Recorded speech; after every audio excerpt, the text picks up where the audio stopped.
10 വർഷം കഴിയുമ്പോൾ നമ്മൾ പലരെയും മറക്കുമായിരിക്കും, പക്ഷേ ഉലകനായകനെ 100 വർഷം കഴിഞ്ഞാലും നമുക്ക് മറക്കാൻ സാധിക്കത്തില്ല. ആൻഡ് മൈ ക്വസ്റ്റ്യൻ ഈസ്, ഇപ്പം തഗ് ലൈഫിൻ്റെ അനൗൺസ്മെൻറ്റ് ടീസർ ഇറങ്ങിയപ്പോൾ അതിൽ തന്നെ ഒരു മാജിക് ഉണ്ട്, അതായത് ആ റിവേഴ്സ് ഡയലോഗ്. അത് ശരിക്കും ആരുടെ ഐഡിയ ആണ്, അല്ലെങ്കിൽ അതിൻ്റെ ബിഹൈൻഡിലുള്ള കാര്യങ്ങളൊന്ന് പറയുമോ? അല്ല, ഇത് ചോദിച്ചു കഴിഞ്ഞാൽ ശരിക്കുമുള്ള സാധാരണ ഹ്യൂബ്രസ് ഉള്ള ആർട്ടിസ്റ്റ് പോലെ ആവും ഞങ്ങൾ. For us, the true hero for us is cinema itself.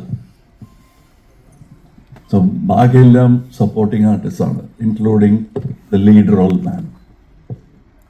Cinema needs good actors, അത്രേ ഉള്ളൂ. You call him hero.